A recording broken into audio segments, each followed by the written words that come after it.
Today, the Associated Press released a new poll of black registered voters. It shows each candidate's strengths and weaknesses on key issues. Over 70% of black voters trust Kamala Harris to handle health care and abortion policy.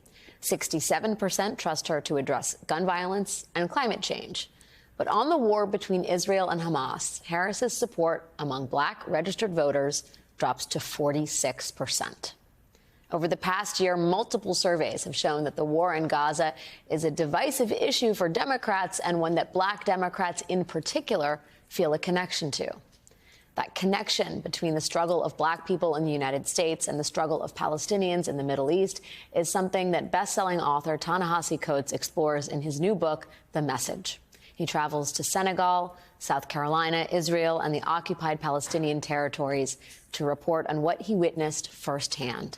He writes, "For as sure as my ancestors were born into a country where none of them was the equal of any white man, Israel was revealing itself to be a country where no Palestinian is ever the equal of any Jewish person anywhere."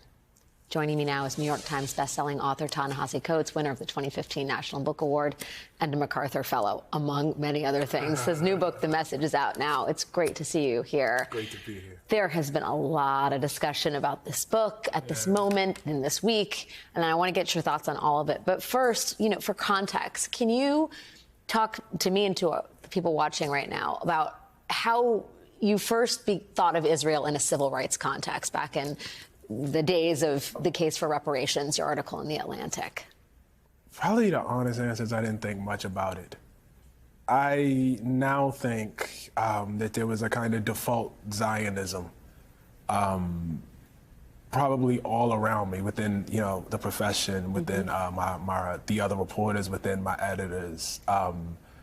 There certainly wasn't any talk of Palestinian rights or anything like that around me. And I think I just didn't think about it. I probably had a vague skepticism, somewhere in the back of my head. I talk about that in the book. But it just, this is the greatest sin of all. It was erased in my mind, as a kind of issue. And when the case for reparations came out, it was immediately brought to my attention that it was a problem, and then regularly brought to my attention after it. And the critique was convincing. The critique being your mention of reparations paid to Israel by the German government. That was spoke about in a fashion that was not critical in the case for reparations. Well, not even not critical. It wasn't curious. I think that was the biggest thing, was there was no curiosity about what those reparations had wrought. And that was very, very important, because the case for reparations was not just about money. It was a moral case. Yeah. And so, you really do have to ask the question, is this the best example? And to understand that question, you have to be curious about what it wrought. And that was my sin.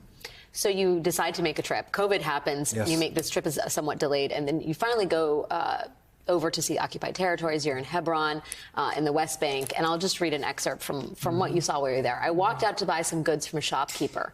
But before I could get there, a soldier walked out from a checkpoint, blocked my path, and asked me to state my religion. He looked at me skeptically when I told him I did not have one, and asked for my parents' religion. When I told him they were not religious either, he rolled his eyes and asked about my grandparents. When I told him they were Christian, he allowed me to pass." Talk to me about what that experience was like. See, that's very, very important, right? That question is not, do you accept Christ as your savior? That's not what he's asking. When you start asking about my mother, my grandmother, you're asking questions about ancestry. And so when people criticize Israeli policy as racist, that's what they mean. You think that's the essence of it? Oh, yeah. Oh, yeah, definitely, definitely. I will add into that soldier was nominally black. And, I say all the time in my work, I've said in the past in my work, that race is a social construct. This was the place where I saw it, with my own eyes. It really is. It really, really is. And, Alex, it was an intense 10 days. I was not prepared for it. I knew I was going to see something. I was going to be beyond, what, but I did not expect to feel myself thrown back into the world of my parents and my grandparents, and that was what I experienced. Do you think, it's such a visceral sort of emotional content here and what you saw, and then you see the way that the struggle of the Palestinians has echoed so profoundly among Black Americans here in the United States.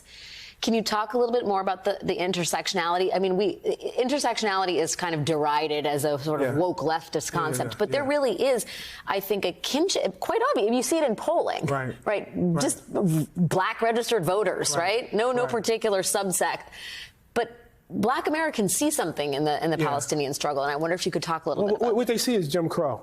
What they see is, and I want to be very, very explicit about that. Okay, so when I'm on the West Bank, there are one set of roads that are for Israeli settlers.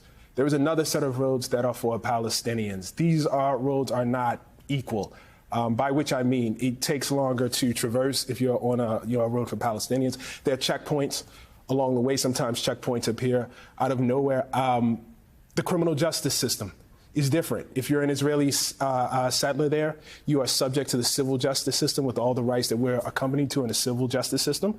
If you're a Palestinian, you're subject to the military justice system, which means you can be arrested and nobody has to tell you why you're arrested. Nobody has to tell your family where you are. You could effectively be disappeared. I'll never forget, I was standing on a farm with one family, and there was a road through it, and the gentleman's all of his land was brown. And I looked across the road, and all of the land was green. You know what I mean? He says, settlers over here, this is us. And that is because he does not control his access to his water. Even though, he is living on the land, he is equal as a human being, his rights are not actually the same. Black folks know that. It took me one day, our side. I mean, it was immediately clear to me what was going on. And what I was left with and what I tried to tackle in the book is how it can be that our organs of storytelling, from film, TV, down to journalism, have failed so much to tell this story as it actually is, drained of moral content, drained of any sense of values, in a land that prides itself as the oldest democracy in the world. I know that there has been some criticism and critical interviews that you've done in the media. You write, this isn't a book, that you think that the point of view that has been expounded, a distinctly, stridently pro-Israel view, has enough speakers. It's had its hearing. It's had its hearing, you're right. This is about specifically the Palestinian story. Yes. As it intersects with the Black American story. And you have this quote that I want to read. I want to tell you, this is to those who talk about victimhood, I want to tell you that your oppression will not save you, that being a victim will not enlighten you, that it can just as easily deceive you. Those are powerful sentiments. And by the way, they're applicable not just to this conflict, but so many others. That's right. And I wonder what you think about the concept of grievance and victimhood in American life today. I think there's wisdom in it if you take it from that. But the minute you start feeling that it ennobles you, that it gives you something that is bone deep, that it prevents you from committing other sins, that prevents you from repeating the same sin against other people, you are in deep trouble.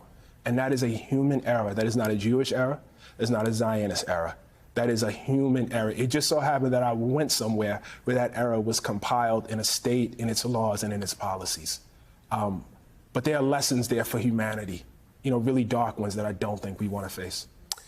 Ta-Nehisi Coates, it's like something happens in the world, in society, when you put a new book out. Yeah. And I know that this one isn't without, a lot of people have a lot of thoughts on it. It's an essential read right now. It's so great to have you writing, nonfiction again. We love when you write fiction and movies and comics and all the rest, but it's great to have you on the program. Well, hopefully we'll get more Palestinian voices, and you won't need me.